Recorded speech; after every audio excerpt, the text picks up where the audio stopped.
Back on Sports Pit, Pauly and Teddy. Time for the deep dive. Let's get to bowl season again. Part 1 last week, now part 2, college bowl handicapping. Number 1, Teddy, the it makes sense angle. Valid? Yeah, I'm not a big angle guy. This is one we need to talk about. Teams that are 33% or less against the spread in the regular season have gone 43-21 against the spread in bowls. 20-7 against the spread as chalk. Why does it make sense? It's real simple. When a team doesn't cover the spread all year, and we're talking about the worst point spread teams of all the bowl teams, 33% or less against the spread, when you don't cover bowls all year, games all year, your point spread gets notched down a good notch or two, and you don't have a whole lot of bettors that are dying to bet you when bowl season come around. So guess what? You end up a notch or two undervalued at this time of the campaign. There are 5 teams that fit into this it makes sense angle for the 2016 bowl season. But 2 of them play each other, Baylor and Boise. The other 3, TCU, South Alabama, Southern Miss. Those are 3 teams that were 33% against the spread or less in the regular season that fall into this profitable, long-term bowl betting angle. With the 30-plus minor bowl games, the wise guys dominate the betting markets. What are they betting on or against? And how do you beat a market based on the strongest stats out here? Number 2, Teddy, how do we find stats that lie? Explain. Yeah, so we're looking for, number 1, the it makes sense angle. Okay, these are strategies that will actually work. Last week in College Bowl Handicapping 101, we talked about theory.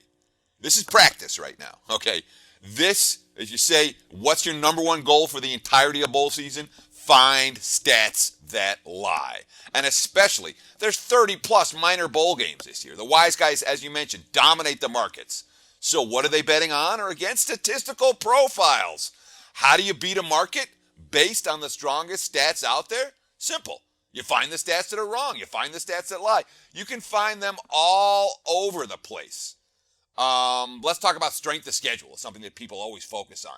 Strength of schedule rankings routinely overemphasize 1 or 2 opponents over the course of the year, either strong or weak. And they underemphasize spots, they underemphasize injuries, they underemphasize injured opponents, success away from home, all kinds of other factors. And here, I'm going to give you a chart courtesy of sportsmemo.com, which has all of the Sagarin ratings for the team strength of schedule. And it's not something, you got to look at it for a minute to really get it. But just let's talk about BYU in particular. Remember the beginning of November where we were saying no team in the country has played a tougher schedule than BYU, and they've been up against it every single week?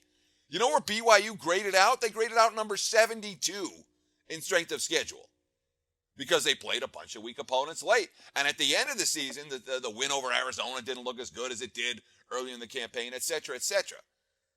BYU did not play the 72nd ranked schedule. That is a lie. Look for stats that lie. This is one of them. Yeah, well, here's some more. Army, Louisville, Houston, all ranked in the top 10 defensively. Come on. And Baylor, top 10 in offense? Give me a break. They were a horror show, especially with the injuries. Yeah, and that's just the top 10. I mean, Army did not have a top 10 defense. Sorry. Louisville did not have a top 10 defense. Baylor did not have a top 10 offense, but the stats say they did. And there are so many, many more. If you get on through the 20s and the 30s, I just went through the top 10. Ton of stats that lie. The issues to be aware of. The not so great home field advantage. Usually it's all right. We get to go somewhere. Let's take a trip. You'd see New Mexico and Central Florida. New Mexico's staying home and Central Florida's staying home. Yeah, I mean, everyone else gets to go on a trip for their bowl game, and you're stuck in your dorm room or apartment, especially after finals, campus clears out. You know, they may get the benefit of some extra fans on game day, but not that much else from the bowl experience. So teams that are playing, and I don't include Hawaii on this list, because the Warriors genuinely prefer to stay on the islands than make the trip anywhere else. But you talk about New Mexico and UCF in particular. They're saying that they were trying to make a big deal over the fact the game was on the other side of town. We're like, well, we don't go there very much. Justin Holman, here's the quote. UCF is on the east side of Orlando, and when you talk about going to Universal and all those things, it's on the other side of Orlando. A lot of guys don't get out of University Boulevard. Alfaya and Colonial are so getting over there exploring these things will be fun. That's putting the right attitude on it, but let's be real. bigger deal for a lot of these kids to be leaving home and the markets like teams playing close to home. In some instances, that can be a disadvantage. And when the reward isn't a reward, ridiculous job by ESPN. There's 3 bowl games the day after Christmas. One of them's an early start, so these kids have to travel. Mississippi State, these kids got to wake up in Miami of Ohio to get ready for an 11 o'clock game the day after Christmas. You got to be kidding me. Yeah. Thanks for, here's your reward. We're going to screw your Christmas. We're going to take you away from your family, and we're going to put you into an empty stadium at 11 a.m. the day after Christmas.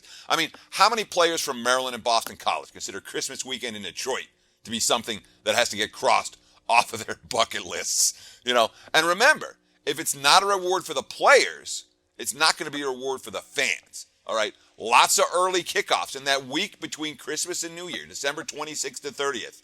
Early kickoffs are going to be in empty stadiums. If you find the team with the appropriate attitude and motivation, you'll win. Finding the team with a superior statistical profile won't help you one bit. Yes, and you could see some dead venues. I mean, the Cotton Bowl, there are tickets available for $6. This is going to be the case with a lot of these early bowl games. Empty stadiums, nobody there. Yeah, sure. And of course, the coaching change is something we got to talk about too. Beware the coaching change. We love the assistants getting the bowl gig, but you want to read those quotes. Sometimes the assistant you think they're going to play hard for, well, the quotes will tell you the players aren't quite as excited about playing for those guys. Let's talk about some of the coaching changes so far. Houston, Tom Herman, gone. Temple, Western Kentucky, Jeff Brom, gone. Temple, Matt Rule, gone. USF, Willie Taggart, gone. There will be more to come. And perhaps most importantly of all of them, and Tom Herman, obviously a loss, but the assistants, the key assistants, the offensive and defensive coordinators, they don't get the headlines. If you track your coordinators and note the big losses, that's a good way to make money here in bowl season.